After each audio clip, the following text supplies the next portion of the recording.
지난주 말씀 요약 한번 보겠습니다. 주보 뒤에 지난주 말씀 요약, 종으로 오신 예수님을 따르십시오 라는 말씀으로 저희가 말씀 나누었는데 한번 말씀을 같이 읽어보겠습니다. 시작. 믿음대로 되라고 말씀하신 의미는 믿음이 시작되어 이제는 죄에 대해서 분리되고 죄된 삶을 끝맺고 주님께서 그만 명령은 지키면서 심령이 자라나게 되고 세움을 입게 되고 변화를 받게 되어 주님과 동거하기까지 하라는 의미가 있습니다. 이 귀중한 명령이 심령 깊은 곳에 들려지기를 바랍니다. 아멘. 자, 여러분 종 맞죠? 누구의 종이에요? 죄의 종이 아니라 예수님의 종이 되어서 늘 우리가 종으로서 예수님을 힘써서 따르셔야 합니다. 특별히 이 한 주, 이번 주가 종려주일이고 또 이번 주간은 고난주간입니다. 예수님께서 순환을 당하시고 2000년 전 금요일에 십자가에서 달리시는 그런 날이에요. 만왕의 왕이시고 또 하나님의 아들이신 예수님께서는 당시에 불의한 자들의 손에 의해서 죽임을 당하실 때 마치 범죄자와 같은 그러한 신분으로서 죽임을 당하셨어요. 그런 범죄자 취급을 당하셨다는 거예요. 이사야서 53장 12절에 이미 이렇게 예언한 그 예언이 있습니다. 그러므로 내가 그에게 존귀한 자와 함께 몫을 받게 하며 강한 자와 함께 탈취한 것을 나누게 하리니 이는 그가 자기 영혼을 버려 사망에 이르게 하며 범죄자 중 하나로 헤아림을 받았음이니라.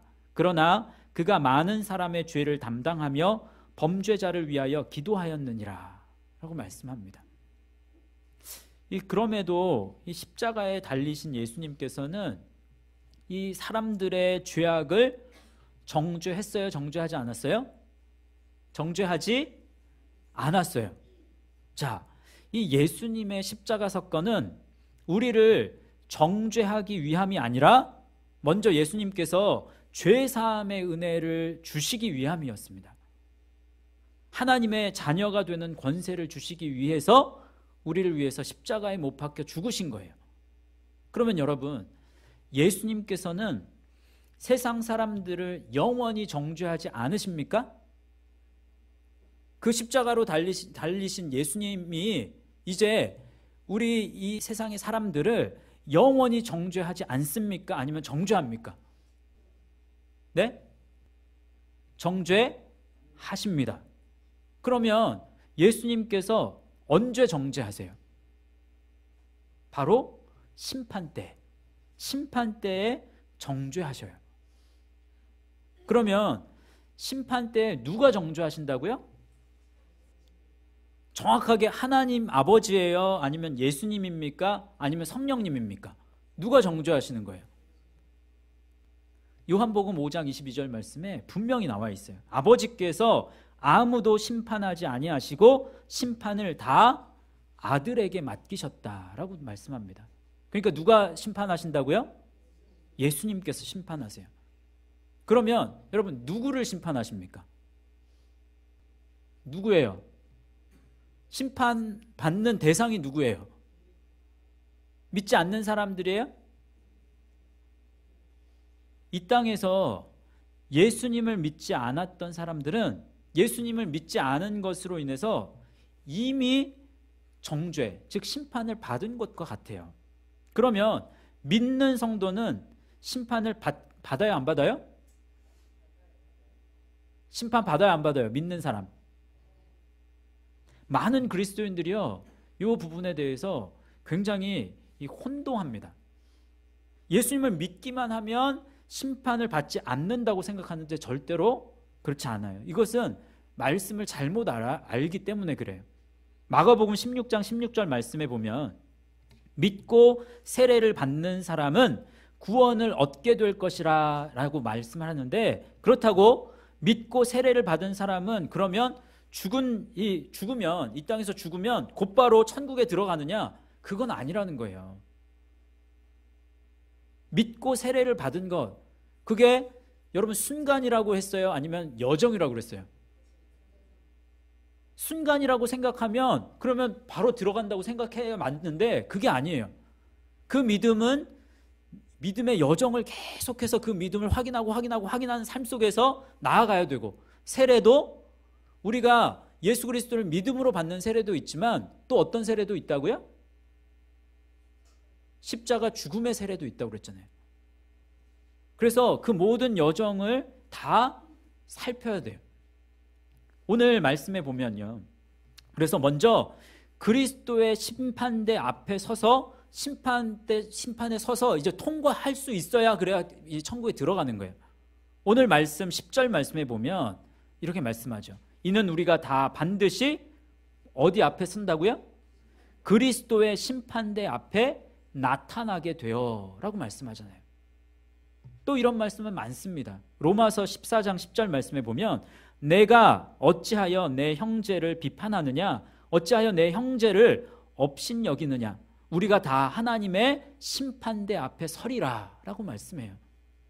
믿는 사람들에게 말씀한 얘기예요, 이 바울이. 또 베드로가 이렇게 얘기합니다. 베드로전서 4장 17절 말씀에 하나님의 집에서 심판을 시작할 때가 되었나니 만일 우리에게 먼저 하면 하나님의 복음을 순종하지 아니하는 자들의 그 마지막은 어떠하며 라고 말해요. 분명하죠? 심판이, 예수를 믿는 사람에게도 심판이 있다 없다? 확실하게 얘기하세요. 있다 없다? 예, 있다. 그리스도의 심판대 앞에서 그 사람의 믿음이 과연 구원받을 만한 믿음인가를 심판을 받는 거예요. 정죄를 받게 되는 거예요. 믿음의 확인 과정을 통과한 사람만이 하나님 나라에 들어가게 되는 거예요. 예수님께서는 심판자가 되셔서 우리를 심판하십니다.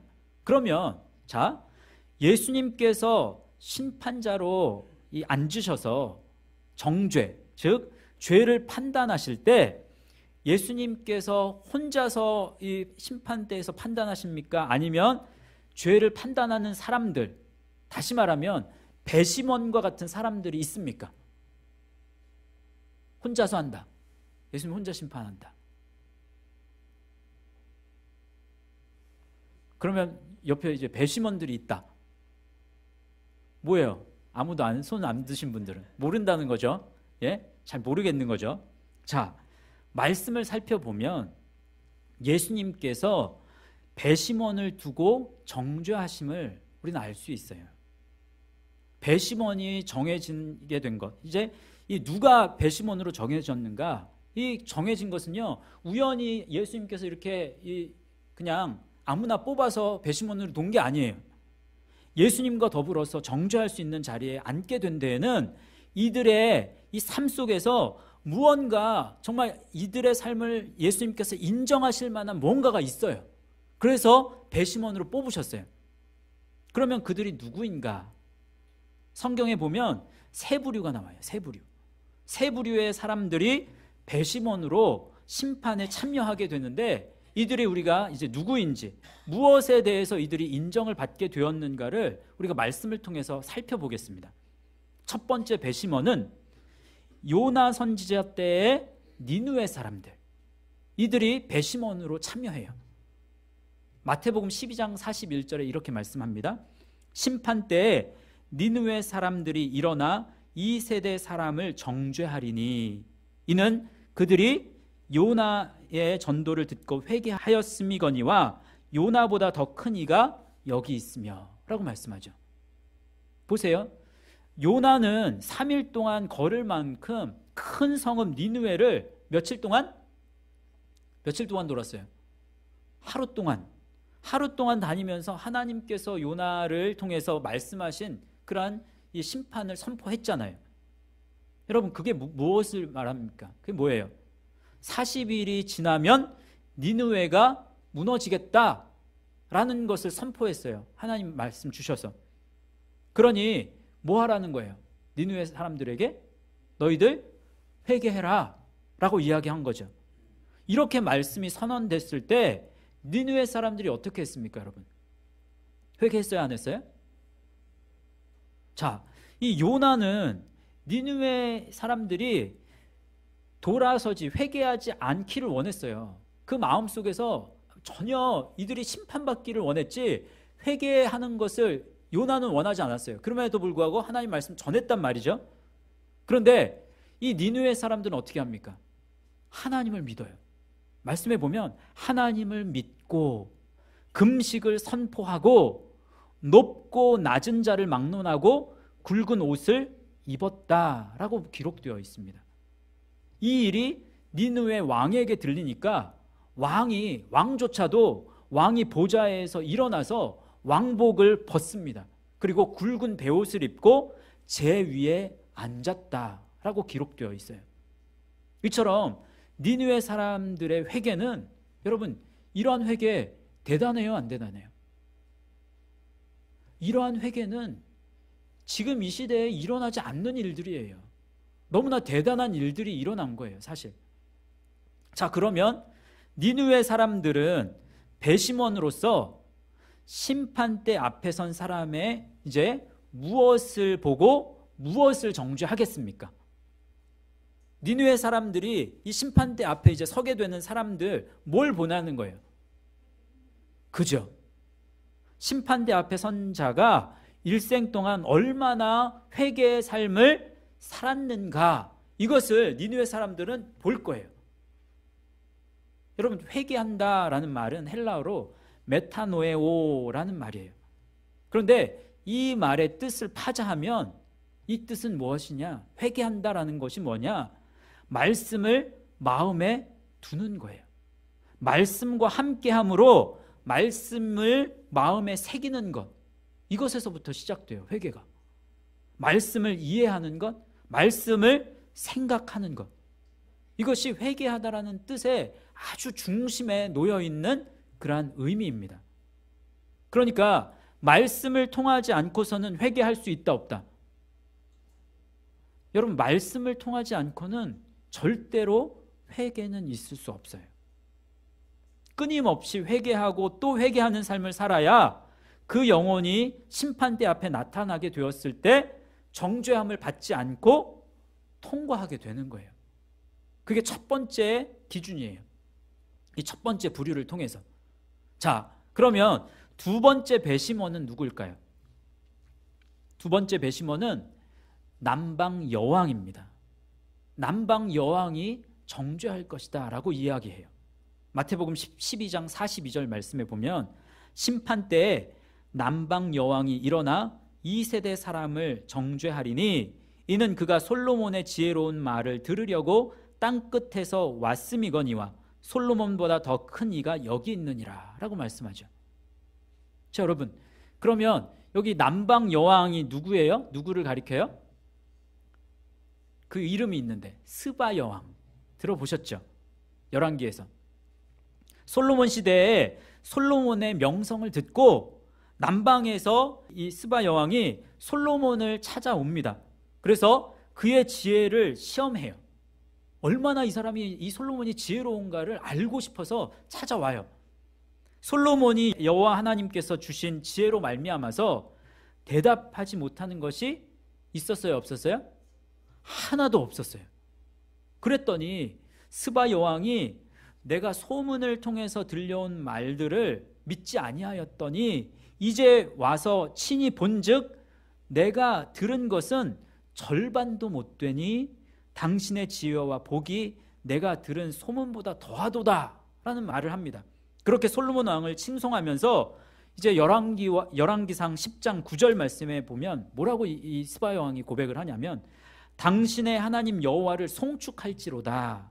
여호와께서 당신을 기뻐하사 이스라엘 왕위에 올리셨고 여호와께서 영원히 이스라엘을 사랑하심으로 당신을 세워 왕으로 삼아 정의와 공의를 행하게 하셨도다 라고 말해요. 여러분, 여기서 우리가 이 스바 여왕의 고백을 통해서 우리가 알 수 있는 것 분명히 있어요. 이 스바 여왕은 솔로몬의 지혜의 말을 들으려고 왔다가 이제 돌아갈 때는 어떻게 해서 돌아가요? 하나님을 알게 되고 돌아가죠. 이 고백을 보면 이 스바 여왕이 하나님을 믿고 돌아간 것을 보게 돼요. 분명하죠? 그래요, 안 그래요? 왜 대답을 안 하세요? 그래요, 안 그래요? 예. 그런데 자, 이상한 것은 이 스바 여왕이 땅 끝에서 왔다라는 말씀을 왜 굳이 사용한 것일까라는 거예요. 성경학자들에 의하면 이 스바 여왕이 온 곳은 땅 끝이 아닙니다, 여러분. 에디오피아예요, 에디오피아. 지정학적으로 이스라엘에서 에디오피아는 그렇게 멀지 않습니다. 이스라엘의 조금만 밑으로 이렇게 내려가면 거기가 이집트예요. 이집트 밑에 수단 있고 수단 밑에 바로 에디오피아 있어요. 거리가 그렇게 멀지 않습니다. 그런데도 굳이 왜 땅 끝에서 왔다라는 말이 사실 어울리지 않거든요. 근데 왜 굳이 땅 끝에서 왔다는 말씀을 사용했을까? 자, 먼저 이 땅 끝에서 왔다라고 할 때 이 오다라는 이 헬라어를 우리가 알아야 돼요.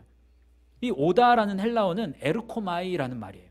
그런데 이 오다라는 말은 똑같이 에르코마이는 뭐라고 쓰이냐면 가다로도 쓰입니다. 그러니까 땅 끝에서 왔다라는 말은 무엇으로 바꿀 수 있어요? 땅 끝까지 갔다라고도 말할 수 있어요. 똑같은 말이에요. 그리고 이 끝이라고 말한 이 끝이라는 헬라어는 이 페라스라는 말이에요. 그런데 끝이라는 말도 있지만 한계, 결론이라는 뜻도 있어요. 그러니까 한계까지 이르렀다, 결론에까지 도달했다 라고 바꾸어 말할 수 있어요. 그러면 자, 스바 여왕이 그러니까 이 솔로몬의 지혜로운 말을 듣기 위해서 땅 끝에서 와서 지혜의 말을 들었을 뿐만 아니라 돌아갈 때는 하나님을 믿고 그 말씀을 받아서 어디까지 갔어요? 땅 끝까지 갔는데 그 땅 끝까지라는 의미는 한계까지 나갔다. 결론을 이룰 때까지 그것 붙잡고 끝까지 가서 결론에 도달했다, 안 했다? 했다, 이거예요. 그러면 스바 여왕은 배심원으로서 무엇을 보고 무엇을 정죄하겠습니까? 스바 여왕이 정죄하는 건 뭐예요? 심판대 앞에 선 사람들이 얼마나 지혜의 말씀을 듣는 것을 삶의 우선으로 두고 얼마나 땅 끝에서 올 수 있고 그리고 땅 끝까지 갈 수 있는가를 보겠죠. 스바 여왕도 그랬으니까. 예수님의 말씀을 듣는 것을 삶의 우선순위에 두고 끝까지 그 말씀을 붙잡고 살았는지 안 살았는지, 하나님 앞에 그 심판대 앞에 도달하는 그 인생의 삶을 끝까지 그 삶을 살았는지 안 살았는지를 보게 된다는 거예요. 그거 정죄한다는 거예요. 여러분 기억하십시오. 스바 여왕 앞에서 심판을 받을 때 우리의 모습이, 우리가 딱 섰을 때요, 너 끝까지 못 갔구나, 너의 믿음이 중간에서 그냥 포기했구나, 중간에서 좌절했구나, 중간에서 그냥 앉아서 너 더 이상 나아가지 않았구나, 꾸지람 받을 수 있어요. 꾸지람 뿐만 아니라 그것으로 인해서 천국문에 들어가지 못할 수 있어요, 없어요? 있다는 거예요. 자, 이제 마지막으로 세 번째 배심원이 있어요. 세 번째 배심원은 누구인가? 12제자입니다. 마태복음 19장 28절 말씀해 보면 이렇게 말씀해요. 예수께서 이르시되 내가 진실로 너희에게 이르노니 세상이 새롭게 되어 인자가 자기 영광의 보좌에 앉을 때에 나를 따르는 너희도 12보좌에 앉아 이스라엘 12지파를 심판하리라 라고 말씀합니다. 여기서 여러분 이스라엘 12지파는 이 예수 그리스도를 믿는 영적인 이스라엘 백성들을 의미하죠. 그냥 실제 이스라엘 백성들만 말하는 건 아니에요. 이 12제자가 그러면 보고 정죄하는 것은 무엇입니까? 심판대 앞에 선 자가 얼마나 예수님을 믿고 따랐는가, 얼마나 예수님을 사랑했는가, 얼마나 참 제자가 되어서 제자로서의 삶을 살았는가, 이걸 볼 거예요. 자, 그러면 여러분, 예수님이 제자가 되어서 예수님을 잘 믿고 따른, 그리고 예수님을 사랑한 그 증거를 여러분 무엇에서 찾겠습니까? 얼마나 교회에 많이 출석했는가 보겠어요? 얼마나 교회 봉사를 많이 했는지 보겠습니까? 얼마나 기도 많이 했는가 볼까요? 얼마나 구제를 많이 했고 또 지역을 많이 섬겼는가, 얼마나 저 사람이 헌금을 많이 했는가, 얼마나 신앙생활을 오래 했는가, 이런 거 볼까요? 무엇이 참 제자로서의 기준이 뭐라는 거예요? 뭘 보냐는 거예요? 말씀을 보는 거예요. 얼마나 예수님을 사랑했는가의 증거는 어디에서 찾는다고요?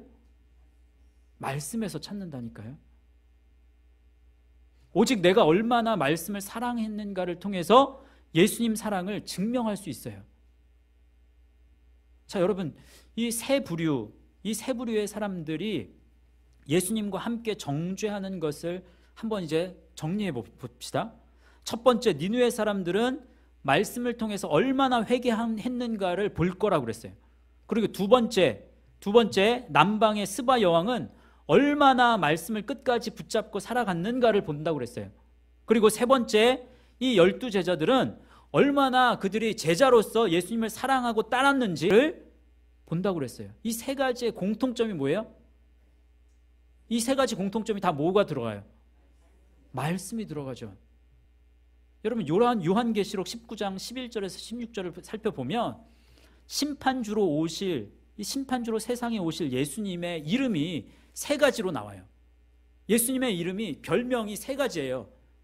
첫 번째 11절에 나오는데, 또 내가 하늘이 열린 것을 보니 보라, 백마와 그 탄 자가 있으니 그 이름은 충신과 진실이라. 그가 공의로 심판하며 싸우더라. 예수님의 이름은 충신과 진실이에요. 회개함으로 우리가 정말 충성스럽고 진실한 사람이 되어야 돼요. 자꾸 우리가 예수님을 닮아간다는 것은 우리 안에 충신과 진실이 임해야 되는 거예요. 그렇게 되실 수 있기를 축복합니다. 자, 또 예수님의 이름이 13절 가운데, 또 그가 피 뿌린 옷을 입었는데 그 이름은 하나님의 말씀이라 칭하더라. 예수님이 누구라고요? 예수님은 하나님 말씀이래요.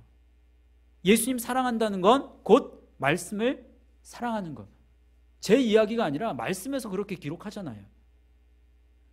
또 세 번째 16절에 이렇게 예수님을 이야기해요. 그 옷과 그 다리에 이름을 쓴 것이 있으니 만왕의 왕이요 만주의 주라 하였더라. 예수님의 이름이 뭐라고요? 만왕의 왕이요 만주의 주다. 그래서 우리가 예수님을 주인으로 모시고 왕으로 모시고 살아가는 사람이 되어야 한다라는 것을 이야기하죠. 예수님께서는 세 부류의 배심원들과 함께 말씀이 없는 자를 심판하신다는 거예요.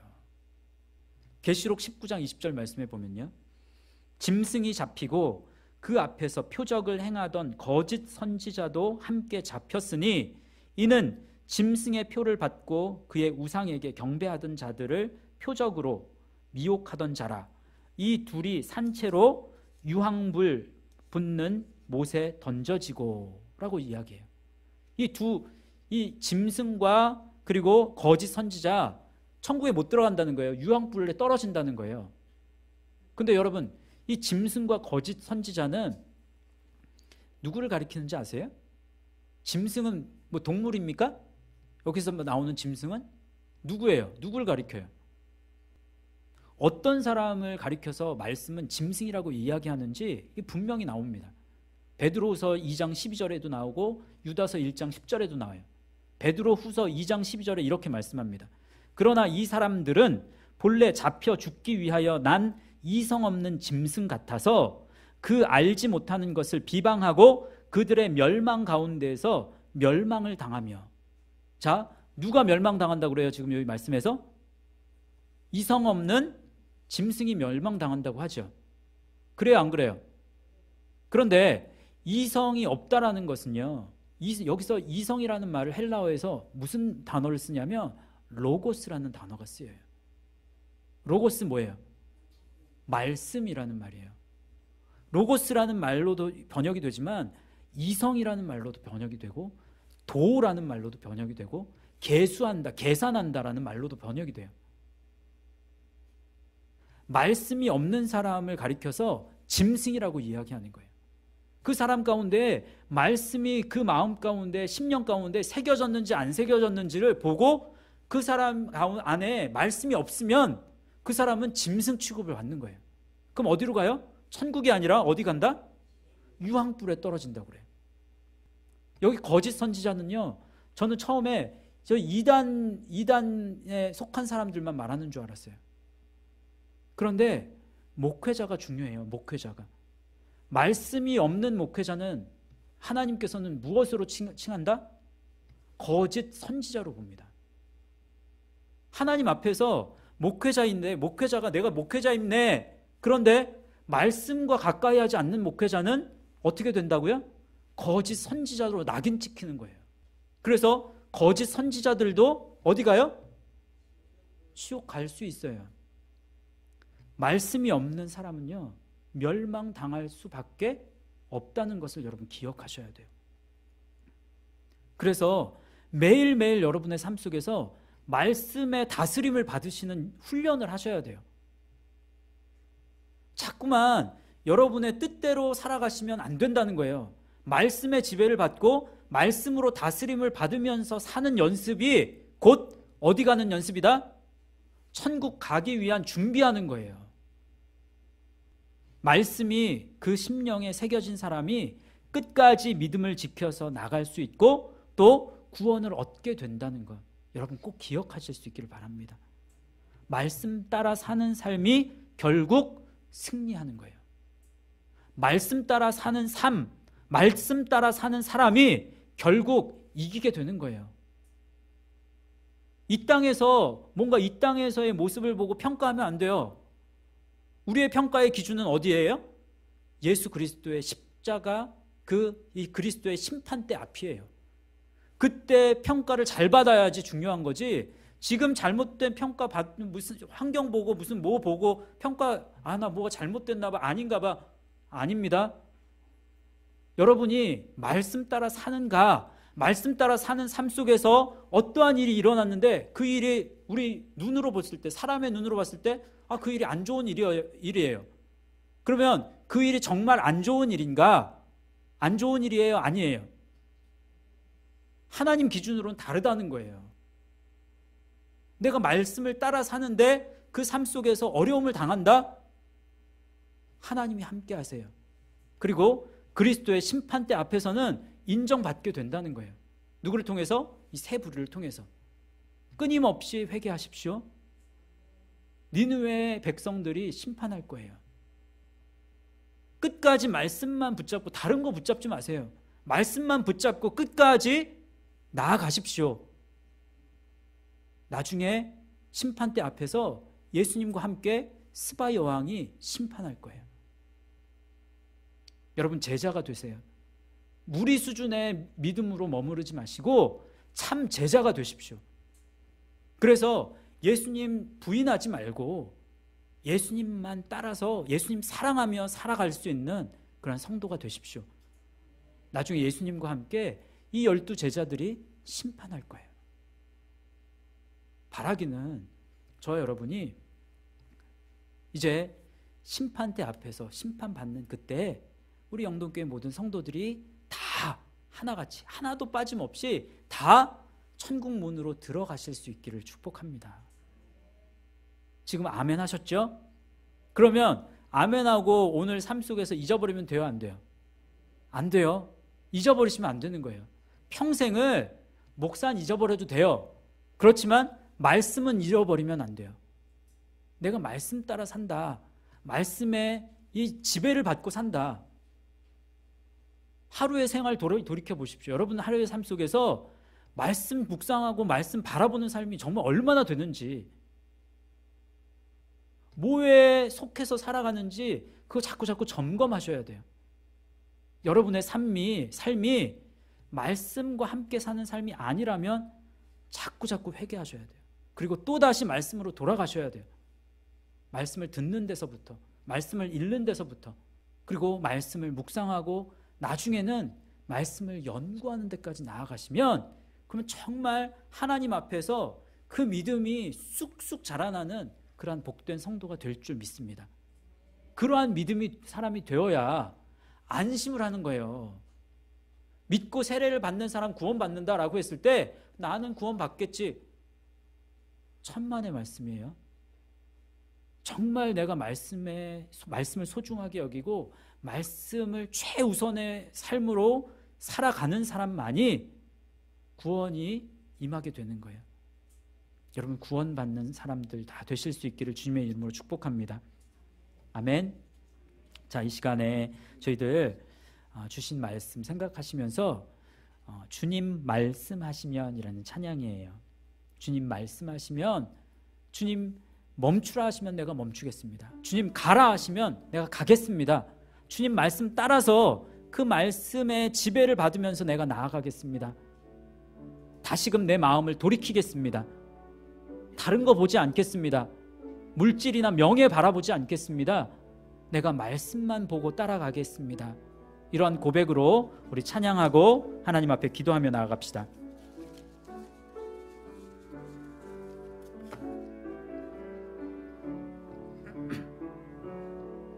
주님 말씀하시면 내가 나아가리다. 주님 뜻이 아니면 내가 멈춰서리다. 나의 가고 서는 곳 주님 뜻에 있으니 오 주님 나를 이끄소서. 주님 말씀하시면 내가 나가리다. 주님 뜻이 아니면 내가 멈춰서리다. 나의 가고 서는 곳 주님 뜻에 있으니 오 주님 나를 이끄소서.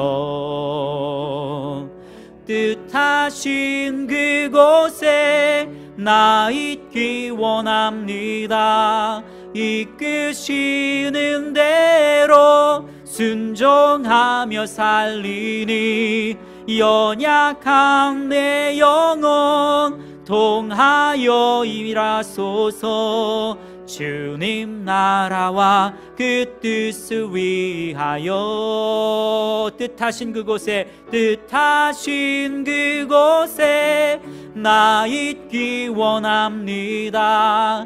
이끄시는 대로 순종하며 살리니 연약한 내 영혼 통하여 일하소서.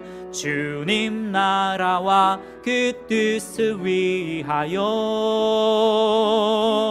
오 주님 나를 이끄소서. 오 주님 나를 이끄소서. 다시 한번 오 주님 나를 이끄소서. 우리 이 시간에 두 손을 가슴에 얹고 정직하게 하나님, 충신과 진실 되신 하나님 앞에 내가 내 마음을 내려놓습니다. 내가 회개합니다. 주님 말씀만 붙잡고 나아가겠습니다. 이렇게 고백하며 우리 기도하며 나아갑시다. 같이 기도하겠습니다. 아버지 하나님 감사합니다. 주님 말씀만 붙잡고 살아갈 수 있도록 도와주시옵소서. 우리 모든 믿는 자들은 그리스도의 십자가, 정말 그리스도의 그 심판대 앞에 서게 된다는 사실을 기억하게 하시고 십자가만 붙잡고 나아가게 하여 주옵소서. 말씀 붙들고 살아가게 하여 주시옵소서. 한 걸음 한 걸음 말씀이 이끄는 대로 우리가 나아갈 수 있는 그러한 복된 삶을 살아드릴 수 있는 우리 성도들이 다 되게 하여 주시옵소서. 모든 성도들 천국에서 만나기 원합니다. 천국에서 우리가 함께 만나서 예수님 높여드리며 주님을 예배하는 그러한 삶을 살아드릴 수 있는 우리 모두가 되어질 수 있도록 역사하여 주시옵소서. 주님, 정말 예수님 잘 믿고 나아갈 수 있는 복된 성도들 되게 하여 주시길 원합니다. 주님,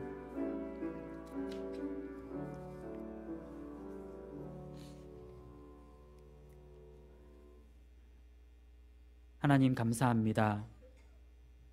우리의 삶에 가고 서는 것은 말씀으로 되어진다는 사실을 알게 하시고 늘 말씀 따라 머물고 또 말씀 따라 나아가는 그러한 말씀의 지배를 받는 복된 성도들 되게 하여 주시기를 간절히 원합니다.